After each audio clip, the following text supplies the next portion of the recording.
할렐루야. 주님의 크신 평강이 함께하기를 축복합니다. 자, 오늘은 축복을 하는데, 자, 우리 옆에 분을 좀 보시고 메리 크리스마스 한 번 더 합시다. 메리 크리스마스. 어느덧 성탄절이 2주 앞으로 다가왔습니다. 좀 성탄절 분위기가 옛날 같지 않지요? 좀 차분해지기도 하고 조용해지기도 하고, 어쨌든 뭐 분위기야 어쨌든 성탄절은 여전히 귀하고 너무 소중한 날입니다. 그래서 이 성탄절을 통해서 주님의 크신 은혜가 함께하기를 축복합니다. 또 성탄절을 맞이하는 우리들이 하나님의 깊은 사랑을 더 깨닫고 느낄 수 있는 복된 성탄절이 되기를 축복합니다. 저는 설교 준비하면서 이런 질문을 한번 해보고 싶었어요. 하나님에 대한 것인데, 자, 하나님은 정말 얼음장처럼 차갑고 무서우신 하나님이시다. 아멘입니까? 아니요? 그러면 하나님은 정말 따뜻하시고 사랑이 풍성하신 하나님이시다. 아멘. 할렐루야. 아이고 목사님, 나는 그것도 저것도 모르겠어. 네. 하나님은 정말 따뜻하시고 사랑이 풍성하신 하나님이심을 믿습니다. 우리를 위해서 아들까지 내어주시고, 우리가 늘 부족해서 허물 많고 넘어지고 쓰러지고, 그래도 우리 하나님은 여전히 우리를 사랑하시는 그 사랑, 더 말할 것 없어요. 자, 우리 한번 따라 하십시다. 여호와의 열심히 이를 이루시리라. 오늘 읽어드린 말씀은 예수님 탄생하기 전 700여 년 전 이사야 선지자를 통해서 예수님이 이 땅에 오실 것을 예언하셨던 말씀인데, 사실은 하나님은 우리 인류 역사를 예수님 보내시도록 준비하셨고, 또 예수님 보내셔서 지금도 이 역사를 이끌어 가시는 줄로 믿습니다.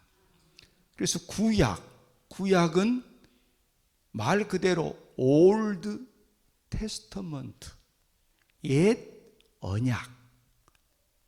한번 따라 합시다. 올드 테스터먼트. 네, 옛 언약이라 그 말이에요. 옛 언약. 예수님 오시기 전에 그 언약, 그건 다른 게 아니에요. 하나님께서 예수님을 이 세상에 보내시겠다는 언약이에요. 그러니까 창세기부터서, 에덴 동산에서부터서 예수님 이야기입니다. 제가 임에도 창세기부터 쭉 설교를 해드리면서 예수님 이야기 많이 해드렸잖아요. 아담과 하와의 부부 이야기도 예수님 이야기라니까요. 하나님께서 아담을 만드시고 바로 하와를 만들지 않았어요. 동시에 하와를 만들지 아니하시고 어느 정도 시간을 두셨다가 하와를 만드셔요. 아담을 잠들게 하시고 그 옆구리를 가르시고 갈빗대를 빼서 하와를 만드셔요. 둘째 아담이신 예수님의 옆구리에서 그의 사랑하는 신부 교회가 나올 것을 보여주는 중요한 사건 아닙니까? 그러니까 에덴 동산에서부터서 하나님은 이 땅에 예수님을 보내실 것, 예수님을 통해서 그의 피 흘림을 통해서 교회가 나올 것을 보여주고 계셨던 겁니다. 그래서 창세기부터서 쭉 보여주는 것이 바로 교회 이야기고 예수님 이야기. 2000년 전 예수님께서 이 땅에 오셔서 우리를 위해서 십자가에 죽으시고 이제는 우리를 부르셔서 하나님의 교회를 세우시고 이 모든 것이 다 하나님의 계획 속에 하나님의 마스터 플랜 속에 하나님이 이루어 가시는 놀라운 일들이라. 그 많은 말씀들 중에 오늘 이사야를 통해서 주신 말씀, 한 아기에 대한 말씀이고 하나님의 열심히 이 모든 일을 이루실 것이라고 말씀을 하시는 겁니다. 자, 6절 말씀 보십시다. 다 같이 이는 한 아기가 우리에게 낳고 한 아들을 우리에게 주신 바 되었는데 그의 어깨는 정사를 메었고 그의 이름은 기묘자라 모사라 전능하신 하나님이라 영존하시는 아버지라 평강의 왕이라 할 것임이라. 아멘. 한 아기가 낳았다. 이 땅에 하나님께서 구원자 메시아 예수님을 보내시는데 한 아기로 보내실 것을 말씀을 하시는 겁니다. 왜 아기로 보내셨을까요? 우리와 똑같은 몸을 입기 위해서 동정녀의 몸을 통해서 우리와 똑같은 육신을 입고 오게 하신 거예요. 하늘 보자 모든 영광 다 내어놓고 이 땅에 우리와 똑같은 몸을 입고 성육신, 인카네이션이라는 말은 우리 인간의 세계로 들어오심을 이야기하는 것. 우리 예수님 인카네이션 하셨대. 그는 세상을 다스리는 자라고 말씀합니다. 그 어깨에 정사를 메었다. 정사는 바로 다스림을 이야기하는 거예요. 우리 예수님은 만왕의 왕이신 바로 그분이신 겁니다. 그리고 그는 성자 하나님이시라. 그의 이름은 기묘자라 모사라 전능하신 하나님이라 영존하시는 아버지라 평강의 왕이시라. 여기 기묘자라 그 말은 놀라우신 분, 초월하신 분. 우리 예수님은 어린 아이, 한 아기로 오시지만 그는 하나님 자신이셨다. 여러분, 우리 기독교의 이 신비라고 하는 것은 바로 어떻게 표현할 수 없는 거예요. 하나님 그분이 사람이 되어서 세상에 오신 그날이 바로 성탄절인 겁니다. 무엇 때문에? 우리를 구원하시기 위해서. 그러니까 하나님의 창조 세계는 너무너무 아름답고 귀했는데 이걸 우리 인간들에게 주셨는데 우리 인간들이 이 모든 하나님의 축복을 잃어버림으로 하나님이 너무 아파하시고 다시금 그것을 회복시키기 위해서 아들을 내어놓으시는데 그 성자 하나님이신 그분이 우리를 구원하러 이 땅에 보내심을 받았다. 여러분, 그러니까 우리의 구원은 금이나 은이나 없어질 그런 것으로 산 그런 정도가 아니라고. 이 세상과 바꿀 수 있는 것이 아니란 말입니다.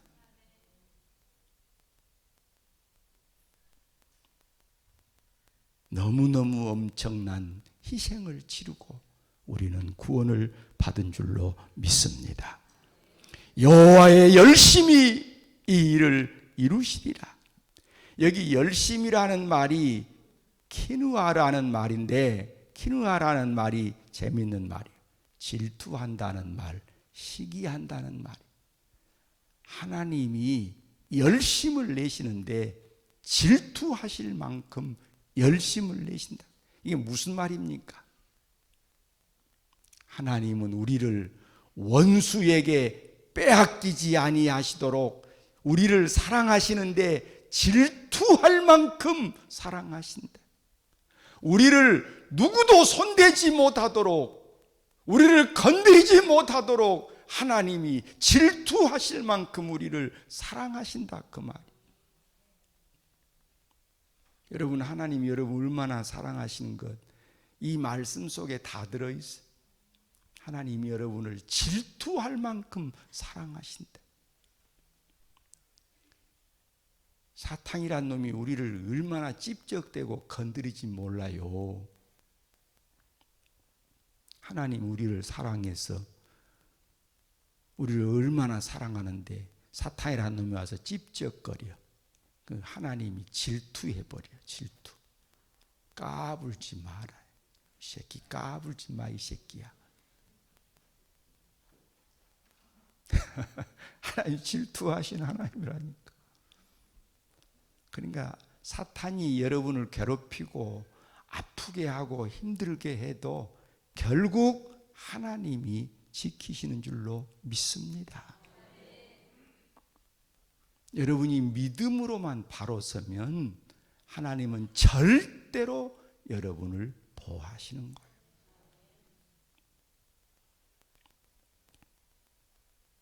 우리가 성경을 보면 사탄이란 놈이 하나님의 일을 해방하려고 얼마나 간사한 장난질을 많이 쳤는지 알 수 없어요.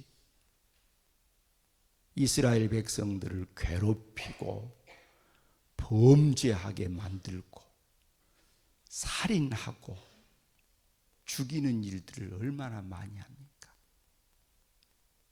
사실 이스라엘이 이렇게 범죄하게 한 것은요, 그 배후에 사탄이란 놈이 조종한 거예요. 대표적인 사건 하나 이야기하죠. 제가 가끔 잘 인용하는 이야기인데, 사울이 다윗을 죽이는 사건, 이건 인간 세상에는 이런 일이 있을 수도 없는 거예요. 우리가 가끔 텔레비전 보면 세상에 이런 일이, 그 프로가 나오지요. 기가 막힌 일들이 많잖아요. 그런데 사울이 다윗 죽이려고 하는 것은 세상에 이런 일이 그것도 비교도 안 될 만큼 엄청난, 아니 장인이 사위를 죽이려고, 그것도 왕이 군사를 몰고 다니면서 사위 죽이겠다고, 아니 그거 인간 세상에 말이나 됩니까? 그런데 사실은 왜 사울이 그랬어요? 사탄이 충동질을 해서 다윗을 죽이려고 단창을 던지기도 하고, 사울을 충동질하니까 저놈 죽여야 내가 산다, 그것 아니겠어요? 그러니까 표면상으로는 사울이 다윗을 죽이려고 하는 거지만 그 배후에서 그 악한 일을 핸들링하고 있는 놈은 사탄이었단 말이에요. 여러분 아셔야 돼요. 사탄은 하나님의 일이 이루어지지 않도록 간사하게 장난질 치는 겁니다. 그러나 하나님의 일은 그런다고 무너지지 않았습니다. 하나님은 계속해서 하나님의 일을 이루어 오셨습니다. 그래서 예수님을 이 세상에 보내시도록, 자, 창세기 3장 15절에 여자의 후손으로 구원자 메시아를 보내셔서 뱀의 머리를 상하게 하실 것을 말씀하신 그 하나님은 이사야 7장 15절에 동정녀의 몸을 통해서 그 여자의 후손이 오게 하실 것을 말씀하시고, 이사야 11장에 보면은 이새의 줄기에서 다윗의 자손으로 오실 것을 말씀을 해 주시고, 미가 5장에 보면은 베들레헴 에브라다, 베들레헴을 통해서 태어나실 것도 말씀해 주셨고, 마태복음 1장에 와서는 그 이름을 예수라 하라, 이름까지 지어주시면서 모든 일들을 이루어 오신 줄로 믿습니다. 하나님의 열심, 하나님의 열심. 사탄이 아무리 반대 공작을 하고 아무리 장난질을 쳐도 하나님의 일은 막을 수가 없다. 여러분, 우리가 알아야 됩니다. 하나님은요, 이 역사를 이끌어 가시는 모든 일을 하시는데 하나님은 우리의 구원을 위해서 올인하심을 잊지 마시기를 바랍니다. 이 역사를 이끌어 가시는 하나님의 섭리의 목적, 목표, 그게 뭐냐? 구원입니다. 구원. 하나님의 나라를 세우시는 구원, 새하늘과 새 땅을 이루시고자 원하신 하나님의 구원. 그러니까 하나님의 일 가운데 구원이라는 말, 구원이라는 명제를 빼버리면 아무것도 없는 거예요. 그 구원의 역사 속에서 저와 여러분이 하나님의 주인공들인 것을 잊지 마시기를 바랍니다. 이 역사의 목표는 구원이고 그 구원의 주인공들이 바로 저와 여러분들이. 그래서 우리는 성탄절을 맞이할 때마다 기쁘다 구주 오셨네 찬양하지 않아요? 기쁘다 구주 오셨네.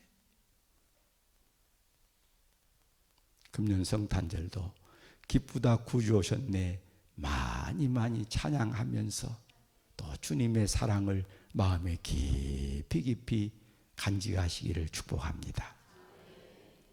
하나님의 사랑, 이 맹목사 어떻게 다 설명을 합니까? 말로 할 수가 없는 거예요. 하나님의 사랑은 그 누구도 다 설명할 수도 없고 우리의 가슴에다 품을 수도 없어요.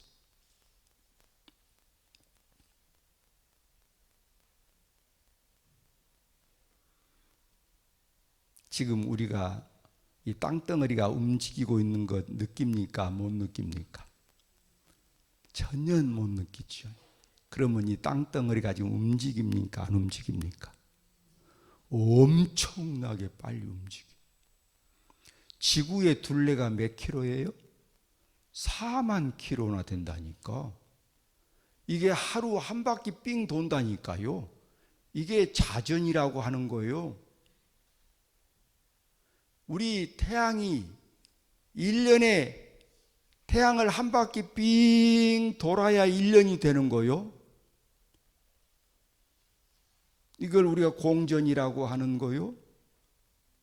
그런데 하루에 한 바퀴 지구가 돌아가는 거요. 우리가 자전이라고 하잖아요. 4만 킬로 되는 지구가 한 바퀴를 돌아 시간적으로 24로 나누면 1시간에 1666km로 도는 거예요. 그리고 우리는 못 느끼고 있잖아. 하나님의 위대한 사랑이 너무너무 엄청나게 역사하고 있지만 우리는 그것을 못 느끼고 살아가고 있는 거예요. 그래도 하나님의 위대한 사랑은, 그 엄청난 사랑은 계속 진행이 되고 있는 줄로 믿습니다.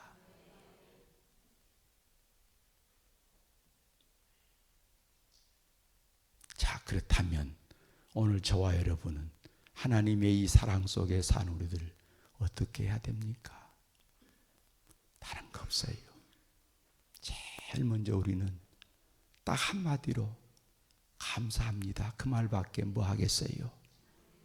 자, 우리 한번 힘있게 줍시다. 감사합니다. 하나님 앞에 우리는 감사합니다 밖에 할 말이 없어요. 감사합니다. 감사합니다. 그리고 우리는 감사합니다 하는 것으로 끝나는 게 아니라 하나님 우리를 사랑했으니 우리도 사랑합니다 해야지요. 우리 힘있게 해봅시다. 사랑합니다. 사랑합니다. 감사합니다. 사랑합니다. 믿음의 생활이라는 게 다른 게 없어요. 예수 잘 믿는 것은 하나님 앞에 감사하는 것이고 사랑하는 것이고, 여러분 하나님 사랑하시면서 하나님 열심히 잘 섬겨야 돼요. 근데 하나님 사랑은 어떻게 나타나는 거요? 하나님 사랑은, 하나님 사랑합니다 소리 누가 못해? 날마다 100번도 1000번도 할 수 있는 거지. 근데 하나님 사랑은 형제 사랑이 하나님 사랑인 겁니다. 형제 사랑이 하나님 사랑이요. 형제 사랑 안 하면서 하나님 사랑한다고? 그것은 거짓말한 것이라고 그랬어요. 아니 내 말이 아니요. 요한 1서를 보세요. 형제 사랑 안 하면서 하나님 사랑하는 것은 거짓말하는 것이라고. 보이는 형제도 사랑하지 않으면서 보이지 않는 하나님 사랑한다고? 그건 거짓말하는 것이다. 그 우리는 형제를 내 몸처럼 사랑하라고. 사실 살다 보면은 사랑하지 못할 만한 일들이 많이 일어나요. 그래도 사랑하라고 말씀하십니다. 이것이 하나님의 법입니다. 네 원수까지도 사랑하라.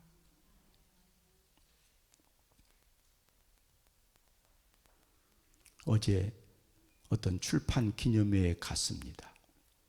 어떤 구청장님이 자기 신앙에 대한 이야기를 합니다. 마음이 울적하고 힘들 때 자기는 양림동산을 찾아간답니다. 선교사 묘역을 찾아간대요.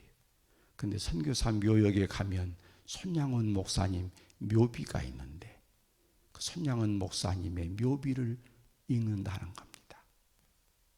거기에 동인이와 동신이를 죽인 안재선 이야기가 나오는데 그 이야기를 읽으면 자기의 마음에 그 아픔이 내려간다고. 여러분, 우리는 살다 보면요, 내 마음을 아프게 하고 찌르는 일들이 너무 많습니다. 그러나 그것도 사랑으로 품어야 되는 겁니다. 말과 혀로만 사랑하는 게 아니고 우리는 행함과 진실함으로 사랑해야 되는 것입니다.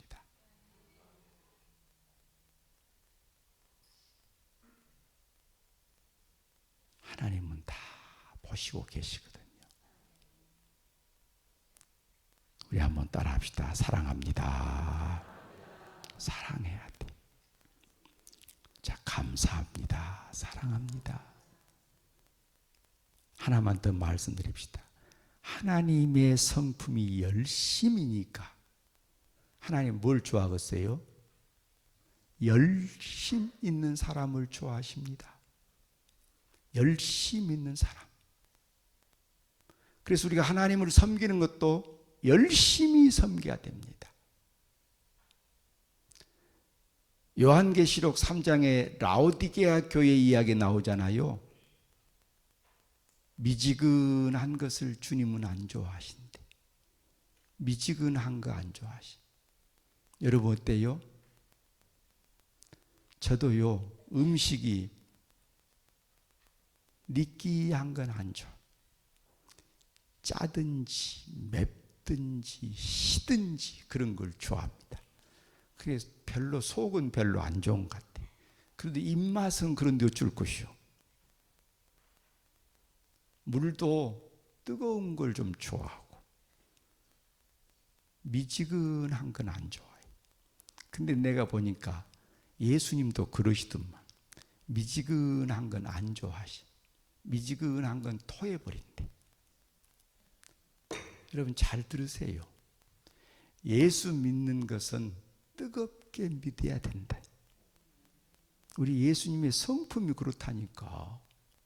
뜨겁게 예수 믿으라고. 미지근하지 말라고. 예수님이 그러셨다니까. 미지근한 건 안 좋아하시네. 열심히. 그래서 고린도후서 11장 2절 보면은 바울 사도는 이렇게 말씀해요. 내가 하나님의 열심으로 열심 내노니. 내가 하나님의 열심으로 열심 낸다. 바울 사도도 힘들고 어려울 때가 많았어요. 내려놓고 싶을 때가 많았어요. 그래도 하나님의 열심으로 열심을 낸다고 말씀을 해요. 로마서 12장 11절 부지런하여 게으르지 말고 열심을 품고 주를 섬기라. 열심을 품고 주를 섬기라. 할 수 있으면 하는 게 아닙니다. 할 수 없어도 하는 것이 바른 것입니다. 여러분, 열심히. 신앙생활은요, 내일 다 해놓고 하는 게 아니에요. 먼저 하는 것이 하나님 섬기는 겁니다. 너희는 먼저 그의 나라와 그의 의를 구하라. 먼저, 우선, 우리의 삶의 최우선의 순서는 하나님 섬김입니다. 여러분, 우리가 사는 목적이 뭐지요? 구원. 구원. 여러분, 천국 없다면 우리가 뭐 들려고 지금 여기 와 있어요? 우리가 천국 갈 백성인데, 그럼 하나님 나라에 갈 하나님의 사람들이면 하나님 나라에 합당하게 살고 하나님 나라에 가서 영광 가운데 드러나도록 그렇게 사는 것이 우리의 삶이라면 하나님이 좋아한 대로 살아야지. 하나님 안 좋아한 대로 살려면 뭐라고 신앙생활 하는 거요? 천국 안 가려면 뭐라고 우리가 예수 믿는 거요? 여러분, 천국 안 갈 사람들은 교회 올 필요도 없는 거지. 그렇잖아요. 그럼 우리는 열심을 품고 주님을 섬겨야 하나님이 기뻐하신. 할렐루야. 그러니까 예배 생활도 열심히 하십시오. 기도 생활도 열심히 하십시오. 봉사 생활도 열심히 하십시오. 여러분, 하나님이 기뻐하시는 것은 열심을 품고 주님을 섬기는 겁니다. 적당하게 하지 마십시오. 열심을 품고 우리 모두 승리하시길 축원합니다. 할렐루야. 자, 오늘 말씀 7절만 읽고 기도하겠습니다. 다 같이. 그 정사와 평강의 다함이 무궁하며 또 다윗의 왕자와 그의 나라에 군림하여 그 나라를 굳게 세우고 지금 이후로 영원히 정의와 공의로 그것을 보존하실 것이라. 만군의 여호와의 열심히 이를 이루시리라. 아멘. 아버지 하나님 감사합니다. 오늘도 우리가 주 앞에 나와 예배하게 하시고